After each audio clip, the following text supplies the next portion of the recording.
એક પરમ કૃપાળુ રાજાધિરાજ ભગવાન શ્રી દ્વારકાધીશની અસીમ કૃપાથી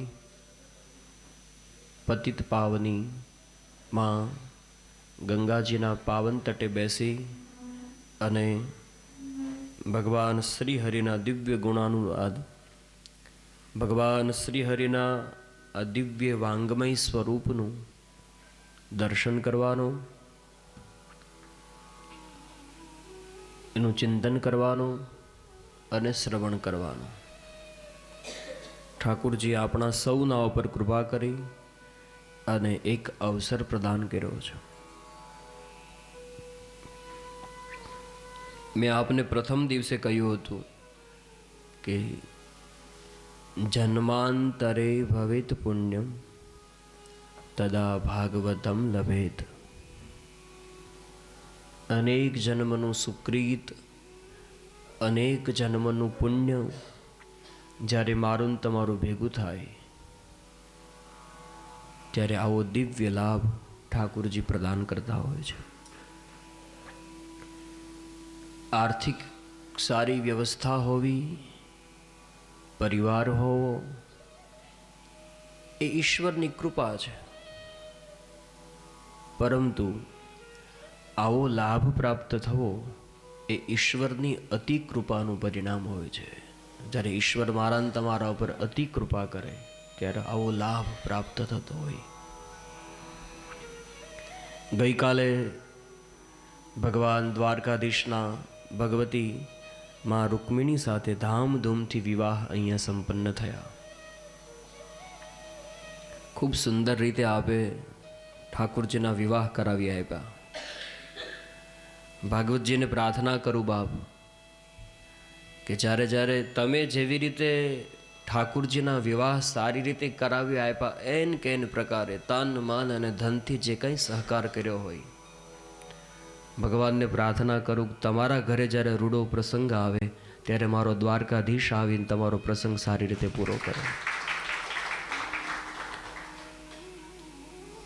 ખૂબ ભાવ સાથે, ખૂબ પ્રેમ સાથે ઠાકુરજીની જાન આવી. ભગવાન દ્વારકાધીશ અહીંયા પધાર્યા અને મા રૂકમિણી સાથે એનો દિવ્ય વિવાહ સંપન્ન થયો. આપણે દશમસ્કંદની કથાનું દર્શન કરી રહ્યા છીએ. દશમસ્કંદ એ ઠાકુરજીનું હૃદય છે. ગઈકાલે કથા સુધી પહોંચવા માટે ઘણી બધી કથાઓને વચ્ચે છોડી દીધી હતી અને સીધા જ પરમાત્માના વિવાહ ચરિત્રનું દર્શન કર્યું હતું. આવો આપણી પાસે જે કંઈ શેષ સમય છે એ શેષ સમયમાં શેષ કથાનું દર્શન કરી લઈએ. ભગવાન બાલકૃષ્ણ ગોકુળથી મથુરા પધારે અને ભગવાન દ્વારા કંસનો નાશ કરવામાં આવે, એને ગતિ આપવામાં આવે છે. ત્યાર પછી આપણે સીધા જ ભગવાનના વિવાહનું દર્શન કર્યું હતું. ભગવાન શ્રી કૃષ્ણ સૌ પ્રથમ રાજા ઉગ્રસેનને જેલમાંથી મુક્ત કરાવે અને પછી પોતાના માતા પિતાને મુક્ત કરાવે. વસુદેવ અને દેવકીએ 11 વર્ષ અને મા દેવકી અને વસુદેવજીએ પોતાના બંને દીકરા કૃષ્ણ અને બલરામને જોયા. ખૂબ આનંદ થયો. ધીરે ધીરે કરતા આખાય મથુરામાં એવી વાત ફેલાવા લાગી કે આ કૃષ્ણ એ કોઈ યશોદા કે નંદબાબાનો દીકરો નથી, આ તો દેવકી અને વસુદેવનું જ 8મું સંતાન છે. અને આ વાતની જાણ જ્યારે નંદબાબાને થઈ, છતાં પણ નંદબાબાને એક આશા હતી કે મારી સાથે કૃષ્ણ પાછો આવશે. 2 દિવસ થયા અને નંદબાબાએ કૃષ્ણને કહ્યું, લાલા તારી માને ફક્ત 2 દિવસનું કહીને આવ્યા છે, માટે ચાલો આપણે હવે પુનઃ ગોકુળ જઈએ. ત્યારે ભગવાન શ્રી કૃષ્ણ કહે છે, બાબા હવે હું ગોકુળ નહીં આવું, ગોકુલ તો તમારે એકલાય જવાનું છે. મારું અહીંયાથી યુગ કાર્ય શરૂ થાય છે. હું વિદ્યાભ્યાસ કરવા માટે જઈશ. અને એ વખતે નંદ બાબાને માં યશોદાની એક એક વાત યાદ આવવા લાગી. યશોદા એમ કહેતી હતી કે મને એવું લાગે છે કે કૃષ્ણ જશે ને પછી પાછો જ નહીં આવે. રામચરિત માનસમાં ભગવાન રામ લક્ષ્મણ અને સીતાને સાથે જનારા સુમંતની જે દશા હતી એવી દશા ભાગવતમાં અહીંયા નંદ બાબાની છે. સુમંતે ઘણી બધી પ્રાર્થના કરી ભગવાન રામને કે પ્રભુ હવે અહીંયાથી બસ પાછા પુનઃ અવધ આવી જાઓ. પરંતુ ભગવાન રામ જ્યારે ન આવ્યા ત્યારે સુમંતને એક ડર હતો કે હમણાં અવધ જઈશ અને અવધપતિ મને પૂછશે કે મારો રામ ક્યાં, તો હું અવધપતિને શું જવાબ આપીશ. એ જ પ્રમાણે ભાગવતજીમાં નંદ બાબાને એક ડર હતો કે હમણાં જઈશ ગોકુલ અને મને યશોદા એમ પૂછશે કે મારો કૃષ્ણ ક્યાં છે.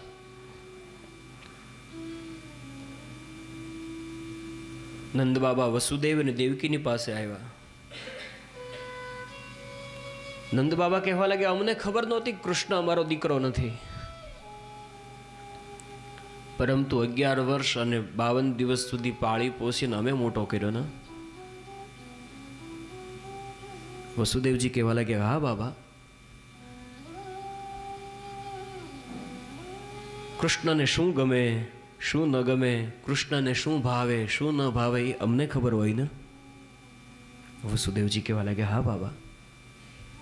ત્યારે નંદ બાબાએ હાથ જોડ્યા તો પછી આજે કંઈ માગું તો આપશો. વસુદેવજી કહેવા લાગ્યા બાબા તમારે માગવાનું ન હોય, તમારે તો આજ્ઞા કરવાની હોય. નંદ બાબા કહેવા લાગ્યા ના, આજ્ઞા કરવાનો અધિકાર તો ખોઈ બેઠો, હવે કોને આજ્ઞા કરું.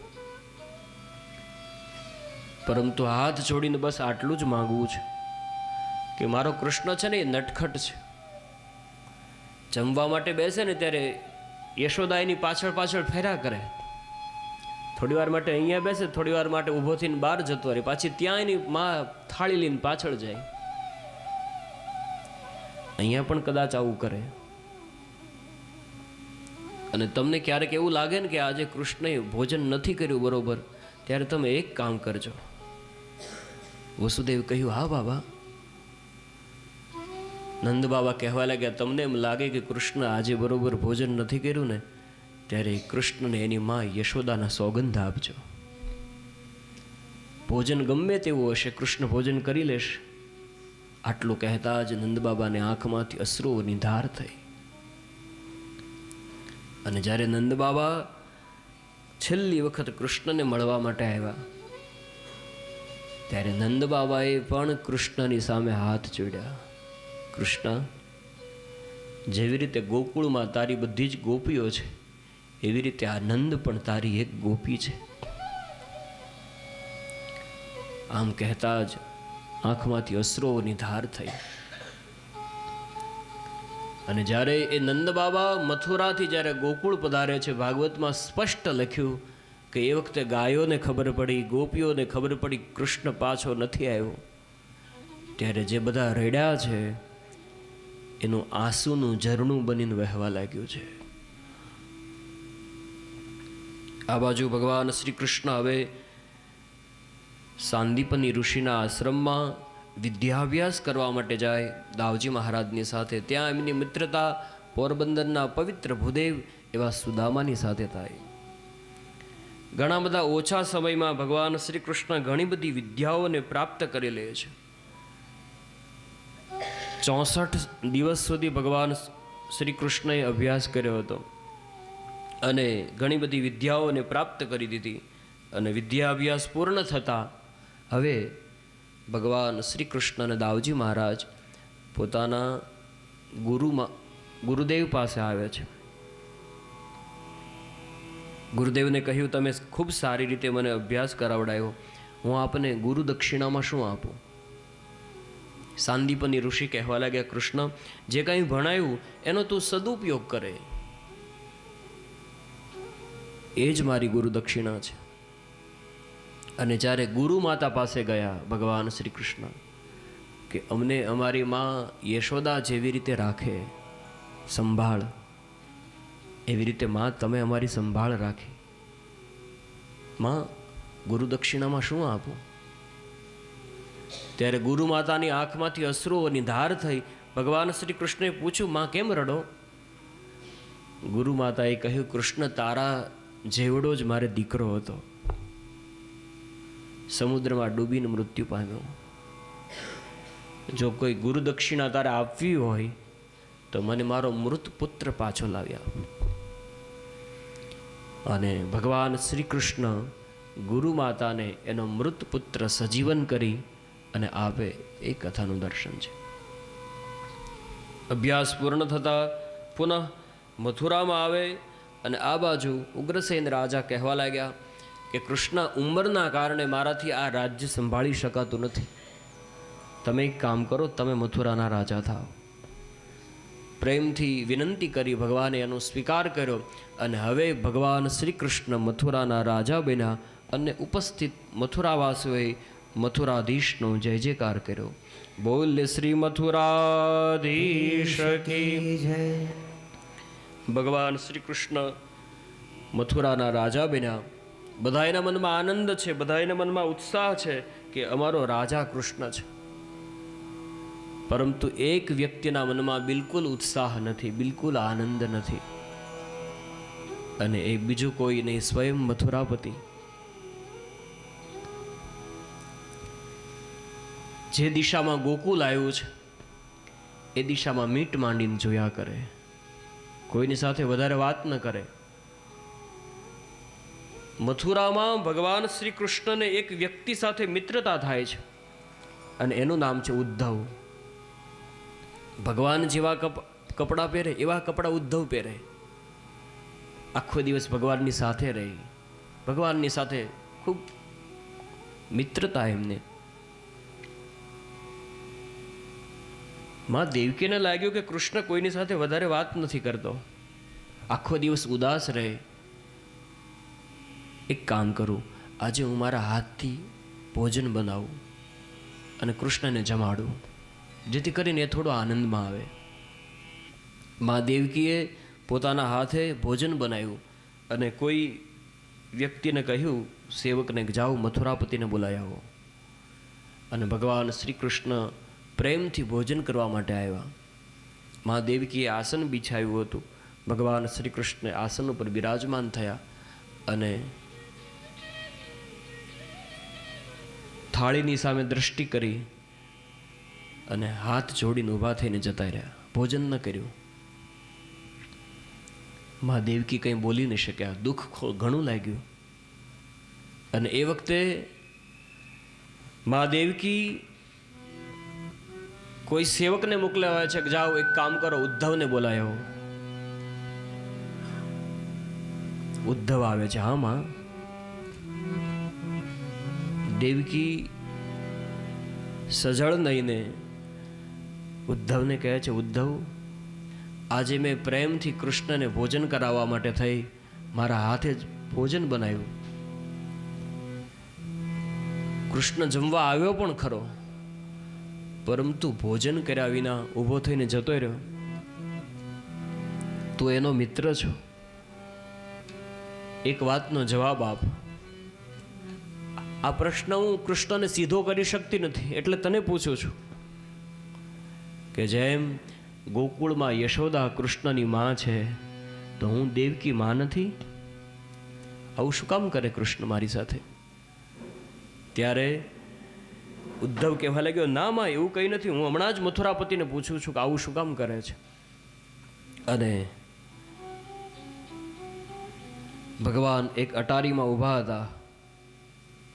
જે દિશામાં ગોકુળ આવ્યું છે એ દિશામાં મીટ માંડીને જોયા કરે છે. પાછળથી આવી અને ઉદ્ધવે ભગવાન શ્રી કૃષ્ણના ખભા ઉપર હાથ મૂક્યો. મિત્ર માનતો હતો ને, એટલે ભગવાને પાછળ જોયું, ઉદ્ધવ હતો. હા ઉદ્ધવ. ઉદ્ધવ કહેવા લાગ્યો, આ શું કરો છો તમે? ભગવાન કહેવા લાગ્યો, ઉદ્ધવ મેં વળી શું કર્યું?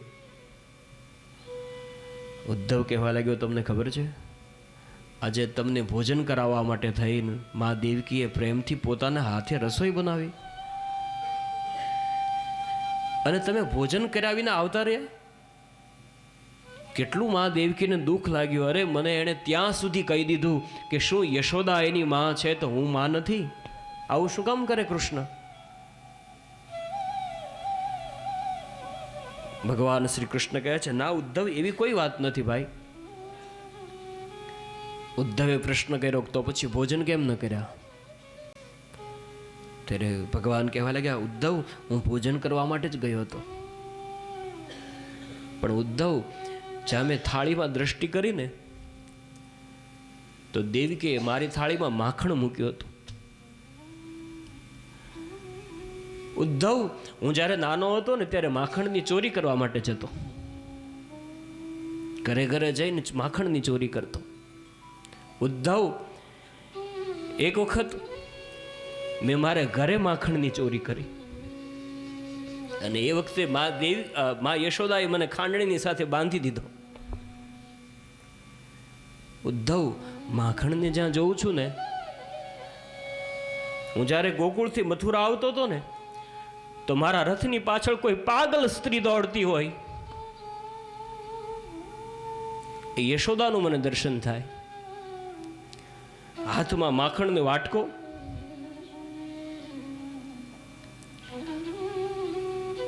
ઉદ્ધવ, માખણને જોઉં છું ને તો મને ગોપીઓની યાદ આવે. એક કામ કર, જા દેવકીને કહી દે કે હવે પછી મારી થાળીમાં માખણ ન પીરસે. ઉદ્ધવ, માખણને જોઉં છું તો મને નંદ બાબાની યાદ આવે. ઉદ્ધવ, માખણને જોઉં છું તો મને મારી માં યશોદાની યાદ આવે છે. નંદ બાબા ને માતા યશોદાજી સાંભળે, મમતાની મૂડી મારી રહી ગઈ ગોકુળમાં. નંદલાલા ને માતા યશોદાજી સાંભળે, મમતાની મૂડી મારી રહી ગઈ ગોકુળમાં. નંદલાલા ને માતા યશોદાજી સાંભળે.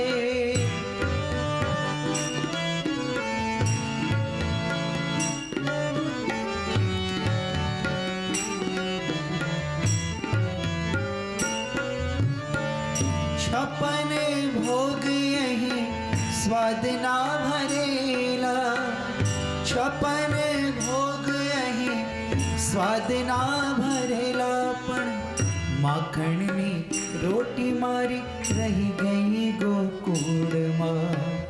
માખણને મિશ્રી મારી રહી ગઈ ગોકુળમાં.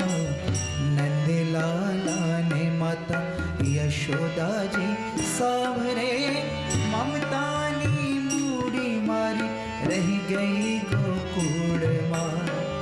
હીરા મોતીના હાર છે મજાના, હીરા મોતીના હાર છે મજાના, પણ ગુંજાની માળા મારી રહી ગઈ ગોકુળમાં. ગુંજાની માળા મારી રહી ગઈ ગોકુળમાં.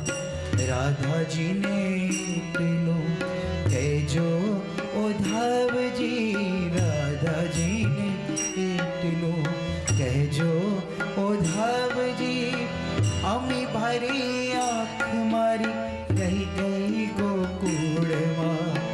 અમી ભારી આંખ મારી રહી ગઈ ગોકુળમાં. નંદલાલા ને માતા યશોદાજી સાંભળે, નંદલાલા ને માતા યશોદાજી સાંભળે. ભગત, તમે તો બ્રહ્મ છો, હવે ભૂલી જાવ એ લોકોને શું યાદ રાખો?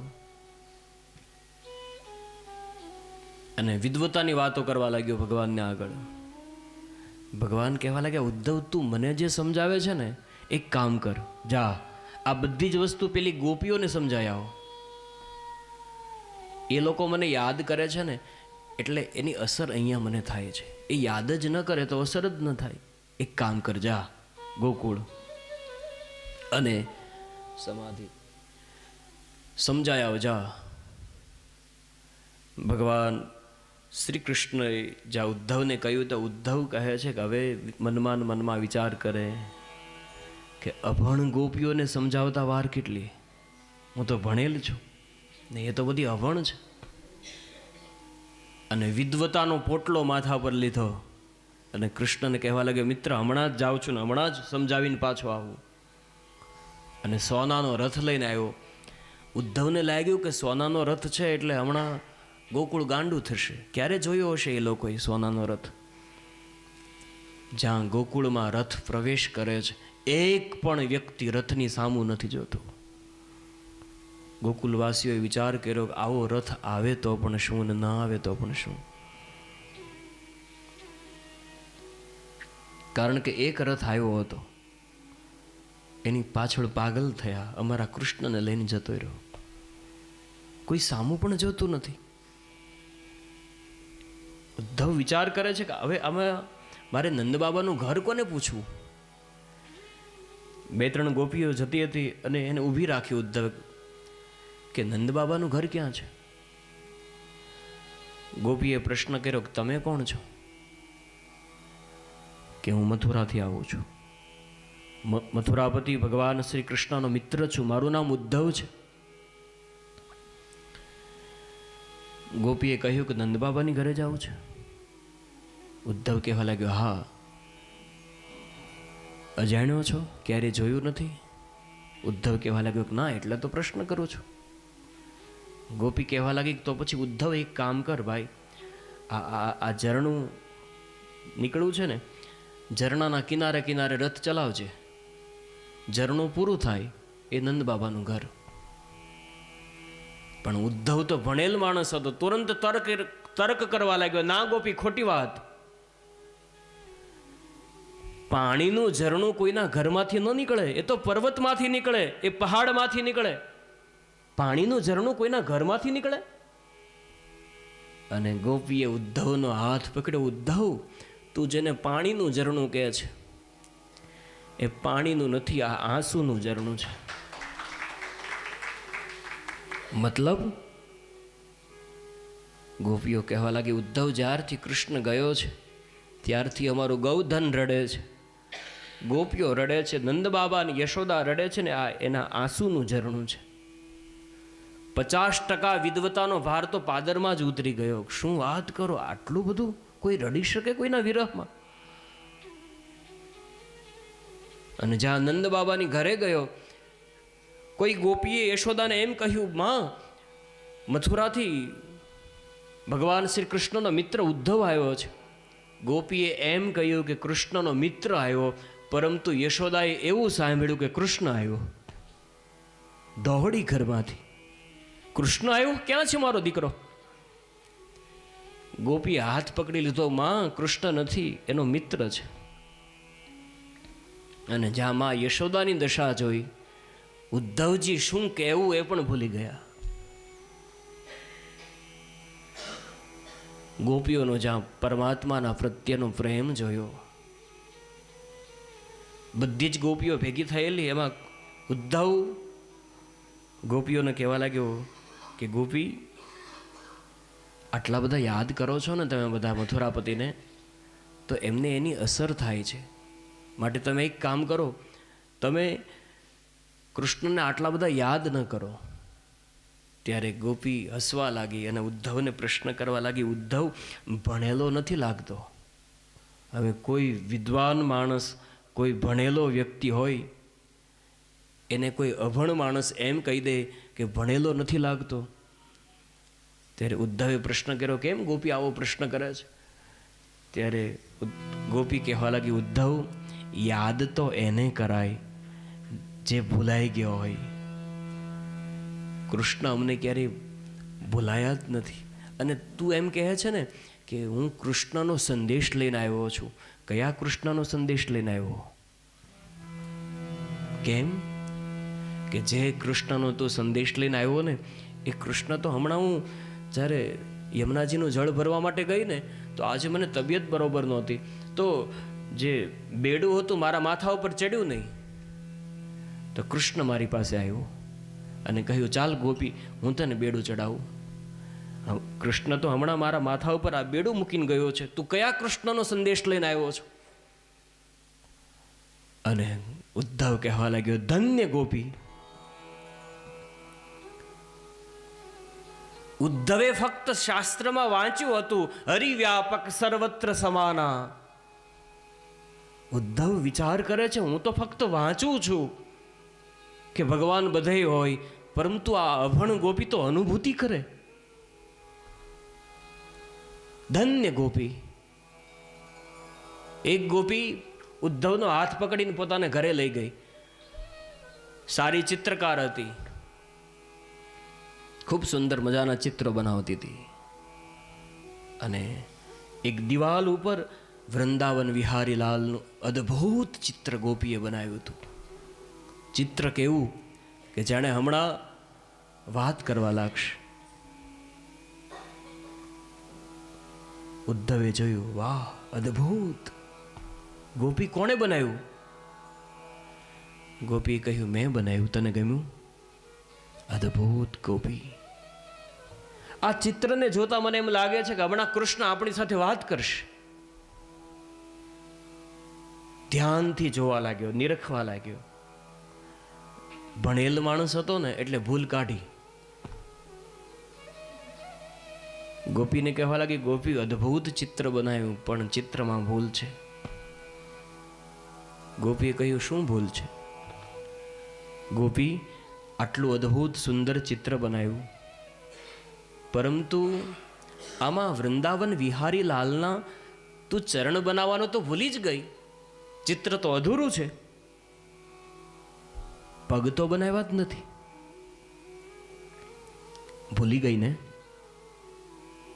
ગોપી કહેવા લાગી કે ના ઉદ્ધવ, ભૂલી નથી ગઈ, ભલે તો જાણી જોઈને ન બનાવ્યા. ઉદ્ધવ, જ્યારે હું ચિત્ર બનાવતી હતી ને ત્યારે ચિત્ર ખૂબ સુંદર બન્યું, અને જ્યાં હું ચરણ બનાવવાની તૈયારી કરતી હતી ત્યારે મને એક ડર લાગ્યો કે અમારી વચ્ચે કૃષ્ણ હતો ને, એને 2 પગ હતા, એટલે દોડીને રથમાં બેસી ગયો. આ ચિત્રને કદાચ હું ચરણ બનાવું, પગ બનાવું, અને આ ચિત્ર કદાચ ગોકુળ છોડીને મથુરા જતું રહે તો પગ હોય તો ક્યાંય જાય ને, એટલા માટે ચરણ બનાવ્યા જ નહીં. આ ચિત્ર મને મૂકીને જતું ન રહે, એટલા માટે થઈને આ ચિત્રમાં મેં ચરણ બનાવ્યા જ નહીં. ઉદ્ધવ કહેવા લાગ્યો, ધન્ય ગોપી. એક સામાન્ય ચિત્ર માટે તને આવો ભાવ છે? ધન્ય ગોપી. અને બાપ, આ જેણે પણ કૃષ્ણની સાથે સાચો પ્રેમ કર્યો હશે એને જ ખબર હોય કે પ્રેમ કોઈ વ્યક્તિને નિષ્ઠાપૂર્વક કરવામાં આવે ત્યારે પ્રેમીની દશા શું હોય. ये तो प्रेम प्रेम नगर मत जा मुसाफिर, प्रेम नगर मत जा, प्रेम नगर मत जा मुसाफिर, प्रेम नगर मत जा. प्रेम नगर की गहरी है नदियाँ, प्रेम नगर की गहरी है नदियाँ, प्रेम नगर की गहरी है नदियाँ, प्रेम नगर की गहरी है नदियाँ. लाखों लोग डुबाना मुसाफिर, प्रेम જા મુસાફિર પ્રેમ નગર મત જા મુસાફિર પ્રેમ નગર મત જા. ઉદ્ધવે જોયું કે ગોપીઓ અને પરમાત્માના પ્રત્યે આટલો અદ્ભુત પ્રેમ છે, ધન્ય ગોપી. અને આમ તો ભગવાન શ્રી કૃષ્ણને એમ કહીને આવ્યો હતો કે 2 દિવસમાં પાછો આવું સમજાવીને, પરંતુ કેટલા દિવસ પસાર થઈ ગયા ઉદ્ધવને પણ ખબર ન પડી. ભાગવતજીમાં સ્પષ્ટ નથી લખ્યું, પરંતુ અન્ય પુરાણોમાં વર્ણન આવે છે કે ઉદ્ધવે એ વખતે ગોકુળમાં જઈ અને રાધાજી પાસે પ્રેમની દીક્ષા લીધી, રાધાજીને ગુરુ બનાવ્યા. ધન્ય ગોપી. બધી જ ગોપીઓ ઊભી હતી, એમાં ઉદ્ધવ ત્યાં જાય છે અને એ વખતે એક ઉડતો ઉડતો ભ્રમર આવ્યો. થોડી વાર માટે આ પુષ્પ ઉપર બેસે, થોડી વાર માટે આ પુષ્પ ઉપર બેસે, ત્યાંથી પાછો પેલા પુષ્પ ઉપર જાય. અને ગોપીઓને લાગ્યું કે મોકો છે, અને ગોપીઓ ઉદ્ધવને ઘણું બધું સંભળાવા લાગી. બધું કહે છે કૃષ્ણને, પણ સંભળાવે છે બધું ઉદ્ધવને.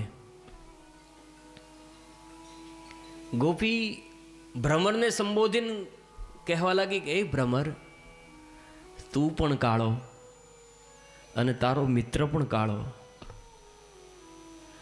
ભ્રમર, તું પણ કપટી અને તારો મિત્ર પણ કપટી જ છે.